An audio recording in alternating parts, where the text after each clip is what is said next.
ഷൊർണൂർ. സമയം രാത്രി 1 മണി. കേരളത്തിലെ ഏറ്റവും വലിയ റെയിൽവേ ജംഗ്ഷന് മുന്നിൽ യാത്രക്കാരെക്കാളുമേറെ തെരുവുനായ്ക്കളാണ്. പല പ്രായക്കാർ, കടിപിടി കളിക്കുന്ന പട്ടിക്കുട്ടികൾ മുതൽ പ്രായത്തിൻ്റെ അവശതകളുമായി കടത്തിണ്ണകളിൽ കിടപ്പായവ വരെ. തെരുവുനായ്ക്കളുടെ യുവത്വം റെയിൽവേ സ്റ്റേഷന് മുന്നിലൂടെ റോന്തു ചുറ്റുന്നു. ചില യാത്രക്കാരെ പരിശോധിക്കുന്നു. തീവണ്ടി ഇറങ്ങി റെയിൽവേ ജംഗ്ഷന് പുറത്തെത്തുന്ന സ്ത്രീകളുടെയും കുട്ടികളുടെയും മുഖത്ത് ഭയത്തിൻ്റെ കുംഭച്ചൂട്.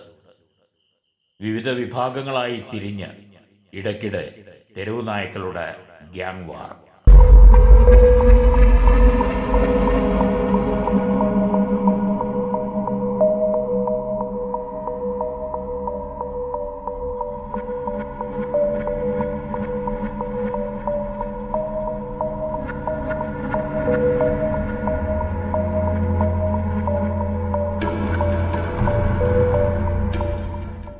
റെയിൽ നഗരി എന്ന് വിശേഷിപ്പിക്കപ്പെടുന്ന ഷൊർണൂരിന് ഈ തെരുവുനായ്ക്കളുടെ സാന്നിധ്യം ഒരിക്കലും ഒരലങ്കാരമാകില്ല. സ്റ്റേഷനിൽ എത്തുന്ന യാത്രക്കാർക്കും സമീപത്തെ വ്യാപാരികൾക്കും വാഹനമോടിക്കുന്നവർക്കുമെല്ലാം ഭീഷണിയാണ് ഈ നായ്ക്കൾ. വിഖ്യാതമായ ഷൊർണൂർ റെയിൽവേ ജംഗ്ഷന് മുന്നിൽ മാത്രം നൂറുകണക്കിന് തെരുവുനായ്ക്കളുണ്ട്. ഇതിൽ വലിയൊരു ശതമാനം അനിമൽ ബർത്ത് കൺട്രോളിന് വിധേയമാക്കി ചെവിയിൽ അടയാളമിട്ട് ഇവിടെ ഇറക്കിവിട്ടവയാണ്. ഷൊർണൂർ നഗരപ്രദേശത്ത് തെരുവുനായ്ക്കൾ മനുഷ്യനെ ആക്രമിക്കുന്നത് ഒരു പുതിയ വാർത്തയല്ല.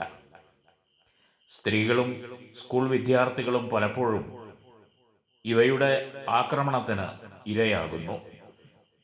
1-2 ദിവസം ചില കോലാഹലങ്ങളുണ്ടാകും. പ്രതികരണശേഷിയുള്ളവർ പോലും പിന്നീടൊന്ന് ശബ്ദമുയർത്താൻ അടുത്ത തെരുവുനായ ആക്രമണം വരെ കാത്തിരിക്കും. തെരുവുനായ്ക്കളുടെ ശാസ്ത്രീയമായ പുനരധിവാസം തദ്ദേശ സ്ഥാപനങ്ങളുടെ ഭാവനാപൂർണമായ ഇടപെടലിലൂടെ മാത്രമാണ് സാധ്യമാകുക. അക്രമകാരികളായ തെരുവുനായ്ക്കൾ മനുഷ്യന്റെ ദയ അർഹിക്കാത്തവരല്ല. കുട്ടികളെയും മറ്റും കടിച്ചു പരിക്കേൽപ്പിക്കുമ്പോൾ ഇവയെ കൂട്ടത്തോടെ കൊന്നൊടുക്കണമെന്ന് വൈകാരികമായി പ്രതികരിക്കുന്നവർ പോലും ഇതുമൊരു ജീവനല്ലേ എന്ന് മറിച്ചും ചിന്തിക്കാറുണ്ട്. തെരുവുനായ്ക്കൾ നഗരത്തിലൂടെ സ്വൈരമായി വിലസി ആക്രമണം അഴിച്ചുവിടുന്നത് തടയുക എന്നത് മാത്രമാണ് നമ്മുടെ ലക്ഷ്യം. പൊളിഞ്ഞുപോയ ABC പ്രോഗ്രാമിനെ മറക്കാം. തദ്ദേശ സ്ഥാപനങ്ങൾ മുൻകൈയെടുത്ത് നായ്ക്കളുടെ പുനരധിവാസ കേന്ദ്രങ്ങൾ ഒരുക്കട്ടെ. നഗരത്തിലൂടെ കുരച്ചാർത്ത് മനുഷ്യനെ ഭയപ്പെടുത്തുന്ന നായ്ക്കളുടെ എണ്ണം ദിനംപ്രതി വർദ്ധിക്കുമ്പോൾ മറ്റേത് പദ്ധതിയേക്കാളും പ്രാധാന്യം ഇന്ന് നഗരത്തിൽ നിന്ന് നായ്ക്കളെ മായ്ച്ചു കളയുന്നതിനുണ്ട്.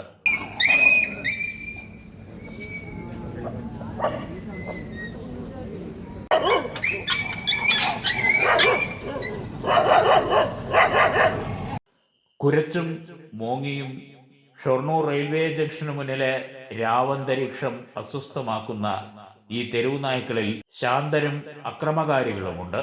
ചില നായ്ക്കൾ പിടിച്ചുപറിക്കാരാണ്. പൊതിച്ചോറ് വാങ്ങി വഴിയോരത്തിരുന്ന് ഭക്ഷണം കഴിക്കുന്നവരെ ഭയപ്പെടുത്തി ഇവ അന്നം പിടിച്ചെടുക്കുന്നു. വിശപ്പ് ഇവയെ പലപ്പോഴും കൂടുതൽ അക്രമകാരികളാക്കുന്നുണ്ട്. ഷൊർണൂർ നഗരത്തിലേക്ക് പ്രവേശിച്ചാലും കാഴ്ചകൾ വിഭിന്നമല്ല. നഗരം ആളും ആരവങ്ങളും ഇല്ലാതെ ഉറങ്ങുന്ന രാത്രികളിൽ ഷൊർണൂർ മാർക്കറ്റും പരിസരവും ഭരിക്കുന്നത് തെരുവുനായ്ക്കളാണ്. റെയിൽവേ സ്റ്റേഷൻ നവീകരണത്തിന് ശേഷം ഷൊർണൂർ ജംഗ്ഷൻ പരിസരത്തെ ദീപാലങ്കൃത രാക്കാഴ്ചകൾ അതിമനോഹരമാണ്. എന്നാൽ ഇരുട്ടിൻ്റെ ശക്തികളെപ്പോലെ രാത്രി ഭരിക്കാനിറങ്ങുന്ന നായ്ക്കൾ പലപ്പോഴും ഈ സൗന്ദര്യത്തെ കുരച്ചു തകർക്കുന്നു. നിരത്ത് നായ്ക്കളുടേതാകുന്ന രാവുകൾ നമുക്ക് മായ്ച്ചു കളയണം. ഒരു പരിഷ്കൃത സമൂഹത്തിൻ്റെ ആർജവത്തോടെ ഇവയുടെ പുനരധിവാസം സംബന്ധിച്ച് കൂടുതൽ ശാസ്ത്രീയമായ ചർച്ചകൾ ഉയർന്നു വരണം. ചർച്ചകളിൽ ഉരുത്തിരിയുന്ന പ്രായോഗികമായ നിർദ്ദേശങ്ങൾ എല്ലാ പ്രതിസന്ധികളെയും മറികടന്ന് കർമ്മപഥത്തിലെത്തിക്കാൻ ഇനിയെങ്കിലും പ്രാദേശിക സർക്കാരുകൾക്ക് ഇച്ഛാശക്തി ഉണ്ടാകണം.